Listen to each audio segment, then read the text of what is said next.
Chers abonnés, je vous coupe un court instant afin de vous souhaiter un très joyeux Noël et de très bonnes fêtes de fin d'année, mais également pour vous rappeler que c'est encore le moment de faire un don défiscalisé à Omerta à une hauteur de 66%. Soutenez un média indépendant et je vous dis à très bientôt.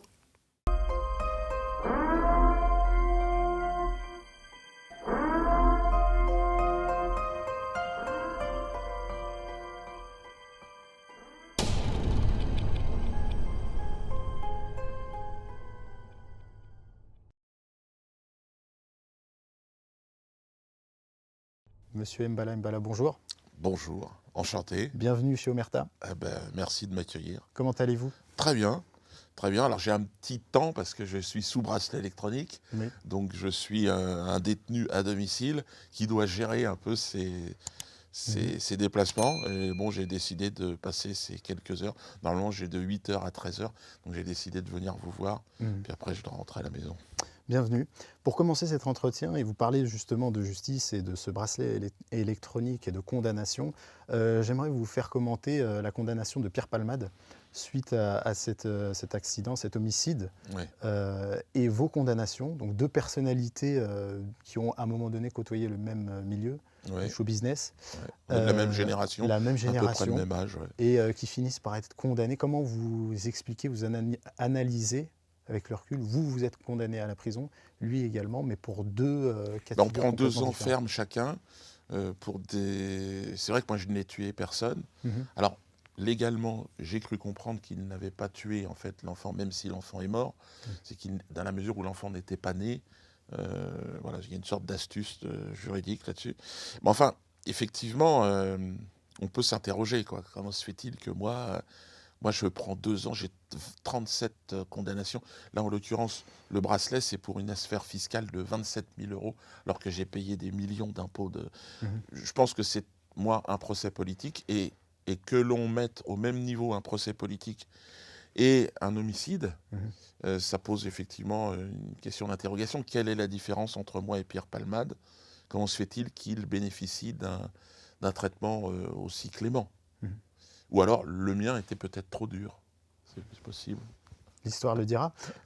Pour cet entretien, j'aimerais qu'on commence sur la genèse de votre parcours et l'origine le pourquoi finalement de cette volonté de devenir artiste, humoriste. D'où ça vous vient? On en parle très peu finalement, enfin les journalistes en parlent Oui, c'est très vrai, peu et c'est dommage, parce que dans les interviews. c'est vrai, et c'est une bonne question, et puis c'est toute ma vie. J'ai passé, j'arrive à l'âge de la retraite, bientôt la soixantaine, et je me retourne et je n'ai fait que ça en fait, et j'ai adoré ça. J'ai l'impression que le temps est pas passé très très vite, même si pourtant j'ai mis mon talent à l'épreuve du vent. Et, et effectivement, j'adore ce métier, je continue à être sur scène. Alors, on m'a privé de plein de choses, mais j'ai toujours réussi à jouer. D'ailleurs, mais bon, évidemment, sans affiche, sans promotion télé. Alors là, bon, vous voyez, je reviens dans une sorte de promotion sur Internet avec des jeunes, une jeune génération qui reconnaît un peu dans mon travail, en fait, que j'ai peut-être marqué une étape dans le développement, dans le segment humoristique. J'en suis content, parce que c'est magnifique d'avoir la reconnaissance de ceux qui viennent derrière, quoi. Vous citez souvent Claude Nougaro, Ouais. Daniel Prévost. Ce sont Ouais. des personnes qui vous ont accompagné Ah personnellement, ouais. qui vous ont formé. Ah ouais, que j'ai connu, que j'ai eu la chance de côtoyer. C'est rare de pouvoir rencontrer ces maîtres. Et Nougaro pour les mots, évidemment, et puis Daniel, parce que c'était tout dans le jeu et dans l'humour. Pour moi, c'est un grand, très grand. Puis il y a les Coluche, il y a les inconnus, il y a toute cette génération aussi qui m'a donné envie de faire ça. Au départ, je me disais, je n'y arriverais pas, je n'étais pas issu d'un milieu artistique. Ma mère étant sociologue, mon père expert comptable en Afrique, puisque mon père n'a jamais été français, lui. Et donc je ne savais pas que j'aurais pu. Puis j'ai eu cette rencontre avec Elie Semoun, un ami d'enfance, et puis voilà, puis cette histoire qui s'est concrétisée, le spectacle, et une vie entière là-dedans. Mais magnifique. Et là, si j'ai un message à dire aux jeunes, franchement, allez-y, parce que c'est un métier qui est extraordinaire. Alors, si on veut le faire correctement, on n'est pas à l'abri d'un bracelet électronique. c'est normal. Mais rire avec la souffrance nègre, vous allez déranger du monde, me disait Aimé Césaire. Je répète cette phrase parce elle a tellement illustré tout mon parcours. Le rire de l'esclave, en fait, c'est vraiment un rire que le maître ne supporte pas. Et donc voilà, il m'a c'est le rire du Palestinien, c'est le rire de l'aborigène, le rire de... Voilà, c'est ce rire-là, quand il leur arrive en pleine gueule, putain, ça leur fait mal. Ça leur fait mal parce que ça veut dire que malgré tout, on a toujours dans sa vie accès à la dérision et à l'autodérision, quoi qu'il arrive. Ça permet de passer les choses, quoi. Vous avez commencé votre carrière avec Elie Semoun. Ouais. Qu'est-ce qui explique la rupture? Parce qu'il y a plusieurs, selon lui, selon vous, il y a plusieurs expériences, plusieurs explications. Que s'est-il passé? Pourquoi, à un moment donné, il y a eu cette rupture On est quand même resté une Quelles étaient dizaine les d'années différences? à faire des spectacles. Bon, un duo, c'est comme un couple. On est en vie ensemble. Enfin, on avait nos vies chacun, hein. Et puis nos enfants et nos familles, mais on était très très proches. Et puis Elie a toujours rêvé de faire du cinéma. Et un jour, on lui avait proposé de partir aux États-Unis faire un film avec Burt Reynolds. Je me souviens, parce que même moi, je dis, ah bah ouais, c'est sûr que là, c'était ton rêve depuis toujours. Merde, excusez-moi. On va Ça faire fait une pause, partie y a pas de souci. des aléas, mais je vais le... Ouais. Hop. Un autre infréquentable, je ne vous donnerai pas son nom. Et, Il vit en Suisse. et c'est vrai que... Je vais le mettre quand même sur... hop. C'est le genre de truc qu'il faut y penser à chaque fois, mais j'oublie. Hop, voilà, mode avion. Et donc Elie est parti aux États-Unis, le rêve américain, Hollywood. Et puis il est revenu peu de temps après. Puis moi, en attendant, j'étais parti dans le one-man show, quoi. Et puis quand on a goûté au one-man show, on est encore plus libre, j'ai envie de dire. Un duo, c'est bien, mais le one-man, là, on n'a plus aucune concession à faire. Mais parfois, c'était bien aussi le duo parce qu'on partage et Alors, mais bon, là, j'ai été entièrement libre et j'ai été livré à moi-même, quoi. Et donc, après quelques années d'exercice en solo d'humoriste, il y a cet épisode de 2003 dans l'émission de Marc-Olivier Fogiel avec ce sketch du colon israélien. Est-ce que vous pouvez nous donner les détails de la manière dont ça se passe? Vous êtes en coulisses, vous préparez votre sketch, vous faites ce sketch et derrière, c'est le tsunami médiatique. C'est un tsunami médiatique parce que Et les accusations d'antisémitisme. Ouais. Sur Israël, enfin sur les colons israéliens. En fait, je crois, moi je suis avant tout un chercheur. Je cherche le rire, je cherche à me faire rire. Et je me suis aperçu que dans ce petit milieu du spectacle, des médias, il y avait des tabous. Alors en fonction des sociétés, ça varie. J'imagine qu'on peut faire des blagues ici qu'on ne peut pas faire en Iran, et puis de la même façon, on peut faire des blagues. Et ici, l'interdit, c'est la question du sionisme et d'Israël. C'est-à-dire, c'est comme si c'était sacré. À chaque fois, on vous ressort les images de la Shoah, de tout ça. Et je me suis dit, c'est incroyable, cette instrumentalisation, cette hiérarchisation des souffrances, cette compétition victimaire, alors que y a des gens qui sont, et notamment en Palestine. Moi, je suis jamais allé en Palestine. Je suis allé au Liban. Et j'ai rencontré les Palestiniens là-bas, au sud du Liban. Et des gens qui étaient chez eux, puis qui ont été virés de chez eux et qui voudraient bien revenir chez eux. Et donc, c'est là que j'ai pris conscience de waouh, qu'est-ce qui se passe? Et en tant que descendant de pays colonisés, il y a une fraternité de colonisés qui se met instantanément en place. Et puis, et donc, je me suis dit, il y avait Jamel qui m'invitait pour faire quelque chose, pour lui faire une petite blague. Alors, je me suis dit, je vais lui faire une bonne blague. Je vais mettre le doigt sur un sujet qui est important et qu'il faut traiter. Il n'y a pas besoin d'être musulman pour ça. Mais comme lui était issu aussi donc de cette génération d'enfants de l'immigration et du monde musulman, je me trouvais que c'était amusant de lui dire, bah tiens, il y a des gens là-bas, il leur arrive ça serait intéressant qu'on gratouille un petit peu, qu'on fasse notre métier d'humoriste, quoi. Et donc, j'ai fait ce sketch où je m'amuse sur un colon israélien. Et là, j'ai effectivement démontré par mon aventure le véritable tabou dans la société, le véritable problème. Et le problème sur l'endroit, la zone, la limite de la liberté d'expression et la limite de la liberté humoristique, c'est ce sujet.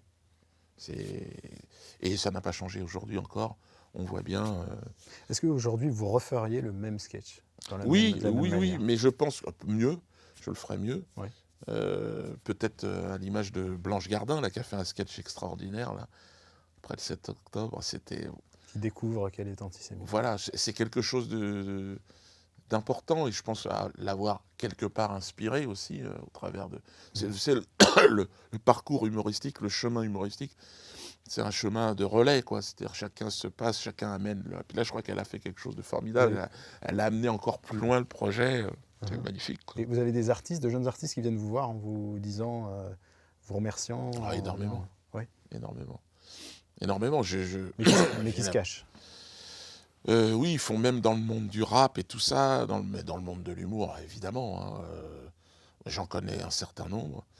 Et puis je suis content d'être peut-être pour une bonne partie de cette génération d'humoristes un repère, pas un modèle, parce que bon, encore une fois, je suis quelqu'un qui fait qui est dans la recherche. Moi, j'essaye de chercher, de trouver le rire. Je crois être resté vraiment un chercheur. Et voilà, ce qui m'a évidemment conduit parfois dans l'excès, parce que en réponse à la mafia qui est au pouvoir au niveau de la culture, j'ai aussi moi-même parfois été dans l'outrance, mais c'était plus mon métier à moi, normalement. Normalement, il y a une licence humoristique qui vous permet quand même d'avoir une latitude d'expression dans le champ de la provocation qui est plus importante. Mais enfin bon, tous les humoristes provoquent, mais on a bien compris qu'il y avait une limite. Il ne fallait pas toucher, évidemment. Il faut être forcément provocateur pour être. Tous les rires sont provoqués. Enfin, on va se rire sur les gros, sur les roux, sur les homos, voilà. Alors les homos, ça commence à être difficile de rire aussi. Hein. Ce serait difficile de faire La Cage aux folles aujourd'hui, j'imagine. C'est un film extraordinaire. Le duo Poiret-Serrault, voilà, ça fait partie aussi de moi de mes inspirations. Quelque part, vous êtes la transition entre cette époque-là, les années 70, 80, oui. Toutes ces références. D'ailleurs, vous faites souvent référence même à des films plus anciens, avec des personnages comme Jean Gabin. Vous pensez qu'aujourd'hui, on est passé à une nouvelle société, où il existe encore cette société Et d'ailleurs, c'est très intéressant parce qu'on ne vous fait jamais la réflexion sur la vision que vous avez du français dit beauf dans vos sketchs, alors que c'est un personnage qui revient souvent. Oui, moi je l'aime bien. Et vous avez cette identité aussi. Oui, je l'aime bien. Alors je le connais un peu, puisque moi je suis la double culture. C'est un personnage que j'ai côtoyé, que j'aime bien. J'aime bien le beauf. On devait faire un duo d'ailleurs avec Jean-Marie Bigard à un moment donné, qui incarne bien ce personnage aussi. Et je pense qu'on se serait bien amusé. Mais encore une fois, la pression d'un groupe. Encore une fois, c'est très important, et je le précise maintenant systématiquement, ça n'a jamais été les Juifs, jamais. Mais c'est un groupe de gens composés quand même essentiellement de Juifs, mais qui ne représentent pas les Juifs, et qui organisent la censure dans ce pays. Et malheureusement, ils sont très puissants, et aujourd'hui, ils nous disent ce qui est drôle, ce qui est bien, Bon, moi, ça ne m'intéresse pas de travailler avec ces gens-là. Donc, je me suis toujours été en opposition avec eux. Ils sont responsables pour moi de la baisse de qualité de la culture française, qui est une culture extraordinaire. Ils l'ont rabaissée au niveau zéro, selon moi. Bon, voilà. Et encore une fois, j'aimerais bien refaire un duo avec Elie, et nous remettre en risque et repartager, mais arrêter avec cette nouvelle religion là, qui est là, avec une culture LGBTQ+, qui se met à plat ventre devant Israël. Oh, c'est insupportable. Enfin, moi, je trouve que c'est... Mais encore une fois, Pierre Palmade, on est parti de Pierre Palmade à un moment donné, qui incarne un petit peu un humour homo, puisqu'il revendique ça. Voilà, on aurait pu mélanger tous les styles, tous les genres, parce qu'effectivement, il y a beaucoup aussi dans la communauté homosexuelle qui sont très drôles et et qui dénonce une certaine violence envers les homosexuels. Mais le problème, c'est que à partir du moment où les homosexuels prennent le pouvoir dans certains domaines artistiques, ça devient dégueulasse. C'est trop, c'est insupportable. Donc c'est le mélange qui est intéressant. Mais dès que vous avez une communauté qui prend le pouvoir, ou un lobby, parce que c'est pas une communauté, il faut pas rêver, l'homosexuel du quotidien, il n'a rien à voir avec le lobby homosexuel des médias. Lui, il vit sa vie et il souffre, et parfois d'une véritable violence. Et moi, lui, je sais artistiquement, il est inspiré, lui. Mais celui qui est au pouvoir, lui, il est insupportable, il est obséquieux. Puis, si t'es pas homosexuel, tu peux pas rentrer dans son univers. Enfin, c'est insupportable, ce système. Vous décrivez le communautarisme. Le communautarisme, de manière générale. Alors, comme le communautarisme camerounais n'est pas vraiment, je veux dire, organisé, je peux dire qu'il n'est pas réellement un danger. Mais s'il l'était, s'il avait le pouvoir, certainement, il tomberait dans ses travers. Mais vous parlez de l'homosexuel, par exemple, du quotidien. Je vais faire le parallèle avec le français juif du quotidien. Est-ce que vous avez compris la peur qu'il pouvait y avoir chez certaines familles françaises juives? D'ailleurs, avec le recul, vous avez d'ailleurs présenté vos excuses. Oui, parce que lui, il souffre vraiment. Alors, ce que je regrette, c'est les outranceries qui n'étaient pas drôles. Pour ceux qui ont été blessés, qui ont été choqués, heurtés, ça n'a jamais été ma volonté, moi. Donc, à ces gens-là, je présente mes excuses. Alors, qu'est-ce que j'ai fait? Il y a eu 1 ou 2 sketchs où, effectivement, mais j'étais toujours en réaction. C'est-à-dire qu'on m'accusait au moment du crime d'Ilan Halimi, là. On avait dit, ouais, c'est Dieudonné. Enfin, j'étais plus ou moins responsable de ça. Oui, c'est ça, l'effet Dieudonné. Je me suis dit, attendez, de quoi vous me parlez? Je veux dire, ils n'ont pas retrouvé un DVD de mes spectacles. Je veux dire, ça n'a absolument rien à voir avec ça. Moi, je me suis engagé sur le terrain de la dérision. Alors oui, je dénonce certaines injustices, c'est certain, mais pas par la violence, jamais. Et donc, on m'avait accusé de ça.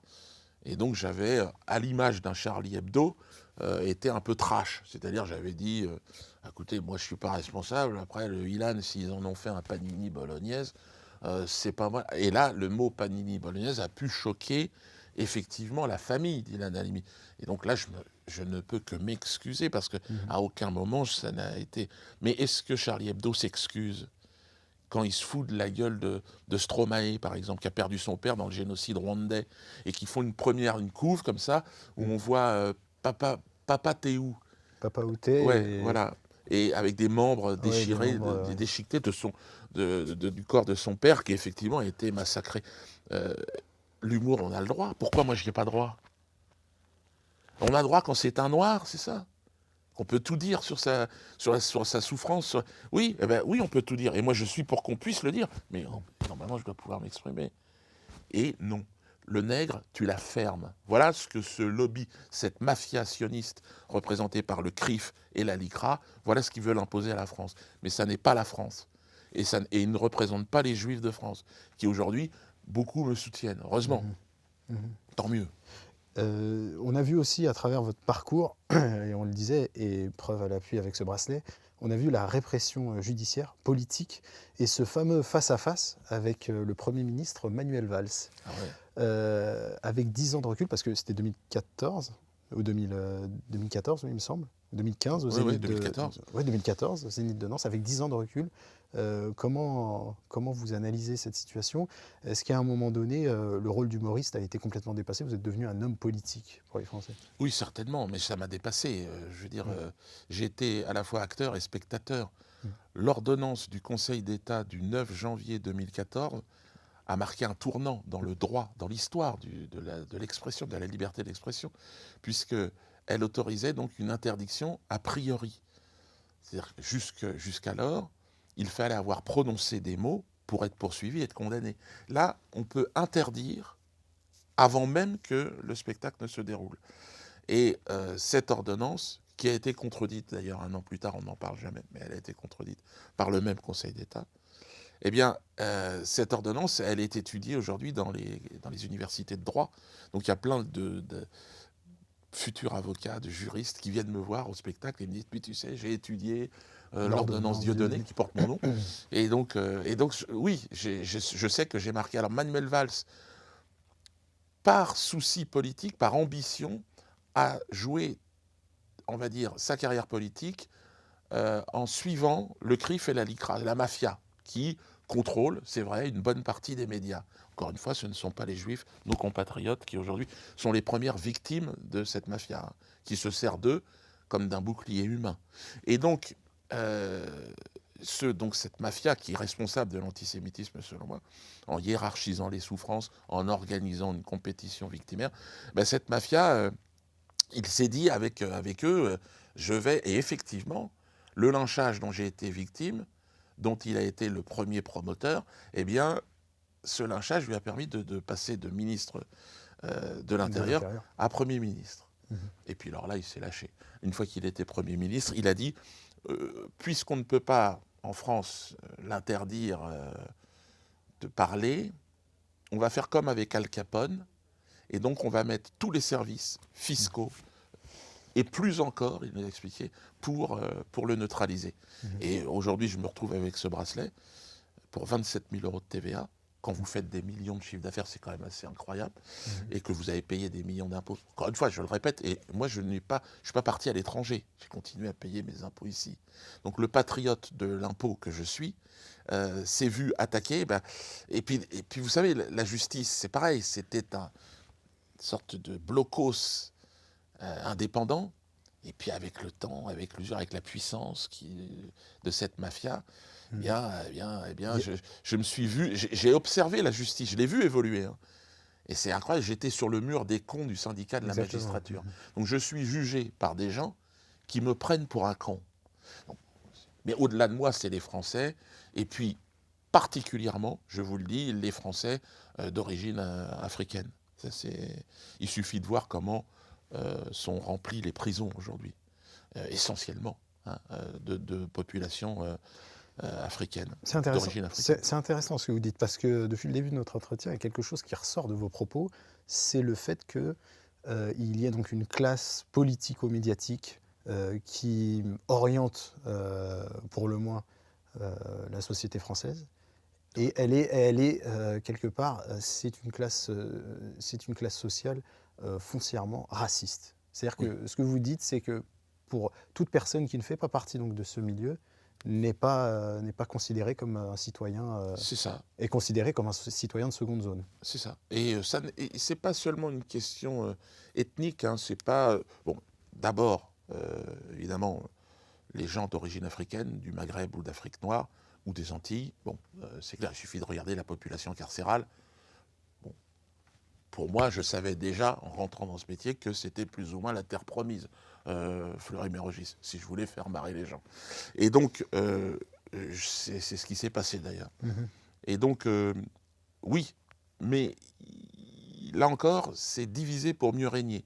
Donc, le gilet jaune, le petit peuple de France, blanc, de souche, il est à nos côtés en réalité, parce qu'il est traité aujourd'hui, il s'est aperçu avec l'obligation vaccinale, il s'est aperçu avec la politique, je veux dire, mener ce côté lèche-cul des États-Unis et d'Israël, il s'est aperçu qu'il n'était en fait qu'une vache à lait et qu'il était un esclave.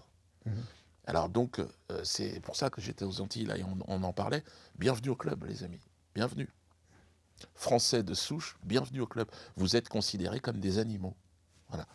Et l'obligation vaccinale était vraiment l'expression de ça. Encore une fois, ce n'est pas une question est-ce que c'est bien les vaccins ou pas. C'est juste le fait d'obliger quelqu'un, d'obliger à te piquer comme une bête. Et bien ça, l'homme noir connaît bien ça. On connaît très très bien. Donc bienvenue au club, vous allez voir, ça passe, on s'habitue, puis il faut trouver le chemin qui vous amène à rigoler de tout ça, quoi. Est-ce qu'un Didier Raoult était peut-être dans son domaine finalement le Dieudonné de la période ? Un Didier Raoult qui est très attaché à l'Afrique, d'ailleurs. Oui, c'est un Africain, cet homme. Et oui, je pense. Il est libre. Et cette liberté, elle est très africaine. C'est comme ça. Alors, ça a des inconvénients, c'est qu'on n'est pas très structuré et on n'a pas l'armée la plus puissante du monde, les Africains. Mais par contre, quand il s'agit de parler et de s'amuser avec la liberté, on est quand même beaucoup plus libre Mhm. Et Didier Raoult, pour moi, c'est un Africain. D'ailleurs, son amour pour l'Afrique transparaît. Et quand on dit l'Afrique, c'est un esprit, en fait, africain. Moi, j'en suis issu, et j'ai cet esprit. Et j'ai également une maman qui est bretonne, Mhm. mais qui était aussi très attirée par cet esprit-là. Mhm. Il y a quelque chose aussi en vous de l'ordre de l'esprit français, le Moi, panache, j'adore la France. le comportement peut-être des Gilets jaunes que Ouais, vous avez rejoint. Le génie français, c'est-à-dire que la France est un pays unique, extraordinaire, et les Gilets jaunes, ça a été l'expression la plus éclatante de ce génie, quoi. Se relever, se rassembler dans cette fraternité, parce que je l'ai ressenti, j'étais sur les ronds-points. J'ai le plus grand souvenir de la France, pour moi, de la vraie France, la France du peuple. Et le peuple français est un peuple extraordinaire. Je l'ai toujours dit, moi. Et je le redécouvre à chaque fois, ce peuple-là. Et c'est vrai que j'ai une mère française, peut-être que je ne suis pas complètement objectif, mais bon, je me sens français à ce moment-là, avec les Gilets jaunes, vraiment. J'aimerais que ce mouvement-là, il jaillisse au Cameroun, par exemple. Où le peuple se dise, bon, allez, on arrête, on avance. D'ailleurs, le regard de Dieudonné, on va dire le politique en quelque sorte, a beaucoup évolué, puisque vous étiez pendant un temps très opposé, plus jeune, au Front National, et il y a eu un revirement et un rapprochement avec Jean-Marie Le Pen. Comment vous expliquez justement ce changement on grandit dans le mythe, on ne connaît pas, c'est le mythe. Moi, j'ai grandi dans la haine, insufflé par le SOS racisme, tout ça. C'est l'ennemi. Normalement, on était formé à vouloir se tabasser Jean-Marie Le Pen. C'est-à-dire que j'aurais été dans un restaurant, j'aurais été face à lui. Tu fais quoi, toi? Alors qu'en réalité, c'est vraiment un travail vraiment de propagande, de haine.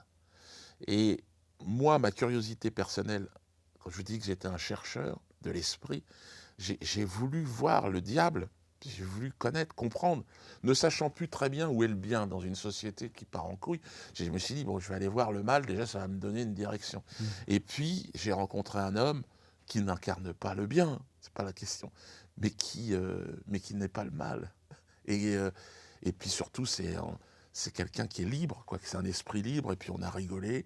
Et puis à partir du moment où tu commences à te marier avec quelqu'un, ça devient vite un copain, et puis avec le temps, ça devient un ami, et puis on rigole. Puis en plus, à l'âge qu'il a aujourd'hui, c'est un sage maintenant. Donc un vieil homme, c'est toujours intéressant. Alors je sais, il y a des gens, des amis algériens qui me disent « Ouais, mais ce qu'il a fait en Algérie, c'est vrai, c'est vrai, c'est vrai. Mais l'homme, il est ainsi. » Et puis, il y a une chose qui m'a dite, et qui me paraît intéressant, c'est que lui, il était pour l'Algérie française, mais il était pour l'indigène français, contrairement à De Gaulle. De Gaulle qui n'en voulait pas parce qu'il ne voulait pas de Colombelles et de mosquées. Donc lui, De Gaulle, il était bien plus finalement raciste qu'un Jean-Marie Le Pen qui voulait intégrer l'indigène. Enfin, moi je trouve, hein. Et il suffit de voir ce que De Gaulle a fait au Cameroun avec les Bamileke, avec Ruben Oumniobé, notre leader qui a été traîné derrière une voiture pendant des dizaines de kilomètres, mort évidemment, assassiné par l'armée française, Mesmer. Donc voilà, De Gaulle, il a eu des bons côtés certainement pour la France, hein, mais c'est aussi un homme absolument exécrable pour l'Afrique et les Africains. Et donc, moi je m'interroge, est-ce que finalement les États-Unis de la francophonie, c'était pas mieux que ces indépendances de façade où finalement on met l'armée française pour protéger des intérêts et puis exploiter complètement le peuple. Aujourd'hui, je parle avec des Camerounais, le RSA, ça serait bien. Et les Guyanais sont plutôt contents de cette situation. Même si aujourd'hui on veut l'indépendance, parce que le problème c'est qu'il n'y a pas eu vraiment d'égalité. C'est-à-dire qu'un soldat qui s'est battu pour la France, qui vient du Mali, il n'aura pas la même retraite. De la même façon qu'un mec, un Guyanais ou un Antillais, aujourd'hui, il ne peut pas vivre comme un Français de métropole. C'est-à-dire qu'il reste un nègre quand même. Et ça reste c'est un problème. Est-ce qu'on est arrivé à un point de non-retour, puisque vous êtes en train de préciser que ces gens-là, français, d'Om-Tom, souhaitent la séparation. Oui. Et la séparation est déjà quasiment consommée avec les pays africains francophones, C'est parti. où certains Et moi, je suppriment soutiens même la langue Ah ouais, française. ouais, je suis très fier de ce qui se passe au Mali, au Niger, au Burkina. Je soutiens cette initiative et pourtant j'aime la France. Mhm. Mais la France, Afrique, c'est la France des béquets, c'est le CRIF, c'est la LICRA quelque part. C'est cet esprit-là. Et ça, c'est pas possible. Il faut se libérer. L'homme n'est pas né pour être un esclave. Il ne peut pas éternellement. Et c'est ce que une mafia comme le CRIF n'a pas compris. Eux, je pense qu'ils ont en tête que le monde va être contrôlé par le pognon et que chaque membre de la mafia aura des esclaves. Non, non, ça pourra pas finir comme ça. Et je pense que nos compatriotes juifs sont d'accord avec moi. Et s'ils aujourd'hui ils viennent vers moi, c'est extraordinaire, quoi. Parce que eux-mêmes se sentent entièrement instrumentaliser la souffrance de leurs ancêtres par cette mafia.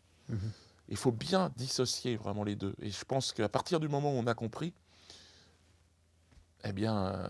Et qu'est-ce que vous avez à dire à ces commentateurs politiques, journalistes, qui expliquent que l'antisionisme, c'est le faux-nez de l'antisémitisme, que ça cache derrière un antisémitisme? Il y a certaines... Alors, qu'est-ce que l'antisémitisme déjà? Il faudrait savoir ce que c'est. Qu'est-ce que c'est selon vous l'antisémitisme?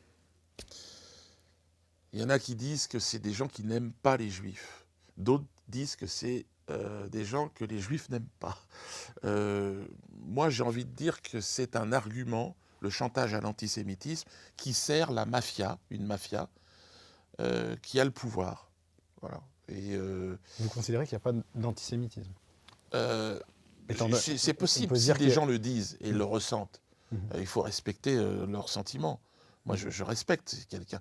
Mais il y a quand même ce chantage à l'antisémitisme, qui est une carte, on l'a vu avec Netanyahou il y a très peu de temps, où il explique que le fait qu'il soit convoqué devant un tribunal, c'est antisémite.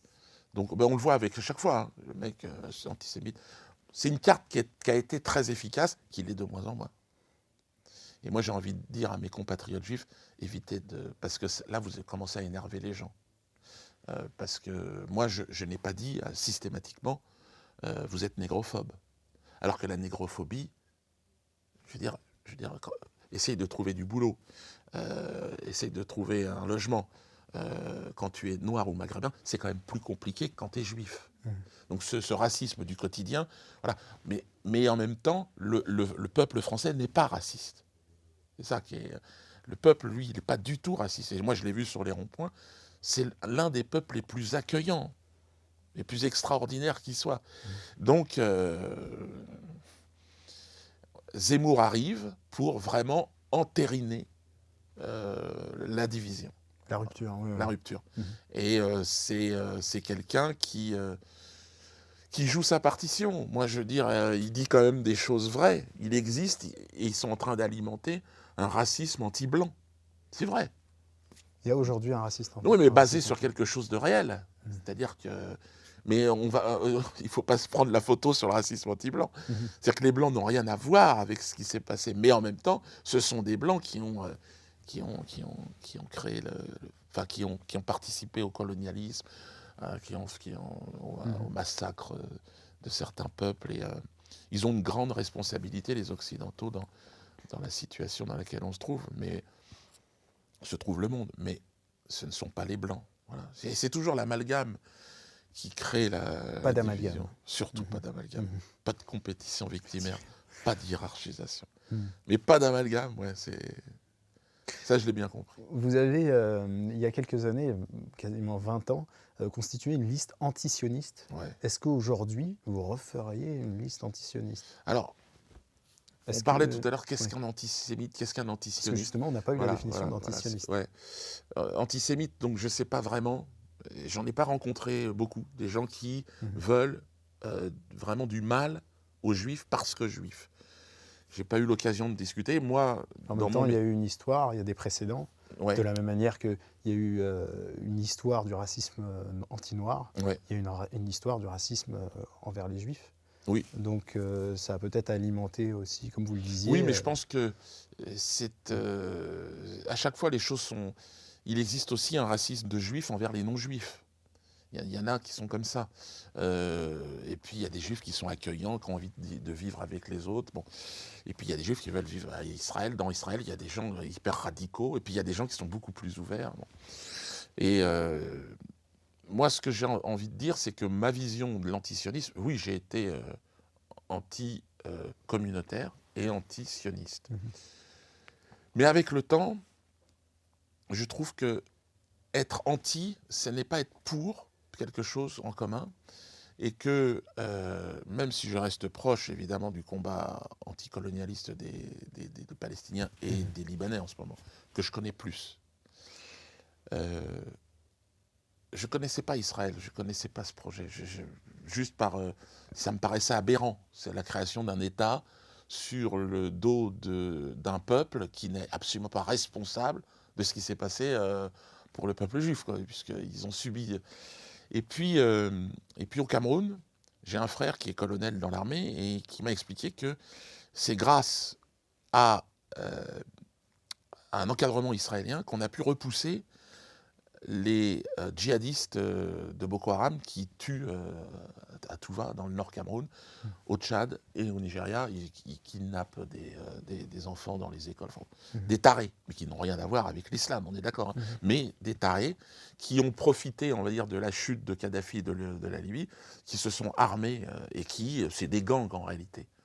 Mais à ce moment-là, nous, les Camerounais, on n'a pas de quoi se défendre, en réalité. Parce qu'ils ont des armes extrêmement sophistiquées qui viennent de la chute de Kadhafi.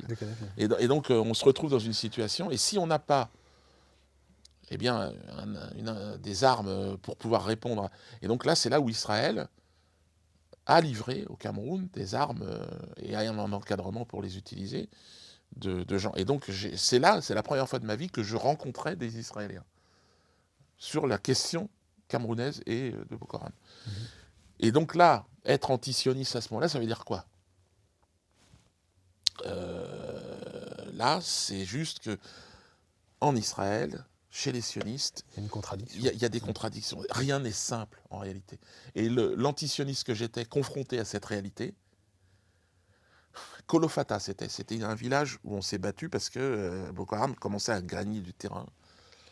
Et voilà. Et donc des Camerounais et des Israéliens côte à côte pour repousser Donc ça m'a chamboulé.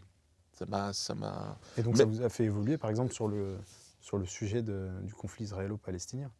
Mais sur le sionisme, anti-sionisme. Oui. Mais par contre, sur le conflit israélo-palestinien, non, je suis. Parce que. Et je suis contre. Je suis vraiment convaincu que c'est un génocide qui est en train de se dérouler à Gaza. Mais je pense que c'est emballé, pris dans une sorte de propagande. Des gens, la guerre, après, une fois que c'est commencé, on ne sait pas. Et là, si ça s'était arrêté le 8 octobre, je pense qu'Israël aurait pu s'en sortir vainqueur. Mais entre le 7 octobre et aujourd'hui, Israël a perdu la guerre. Parce qu'Israël, plus personne ne veut entendre parler de cette histoire. L'opinion internationale... C'est abject. C'est abject ce qu'ils font. C'est-à-dire qu'il suffit d'écouter les médias, ils justifient des choses, c'est impossible. En tout cas, je sais qu'au Cameroun, par exemple, pour parler de ça, ils sont très, très, très en difficulté parce que la rue est majoritairement pro-palestinienne, évidemment. Et que toute l'histoire passée, cette entente entre les deux pays, est mise à mal avec cette situation. Et je ne sais pas comment les choses vont évoluer. En tout cas, moi, je pense que personnellement, je suis bouleversé par ce qui se passe en Israël et au sud du Liban, où là, j'ai carrément des amis et qui vivent sous les bombardements avec leurs enfants.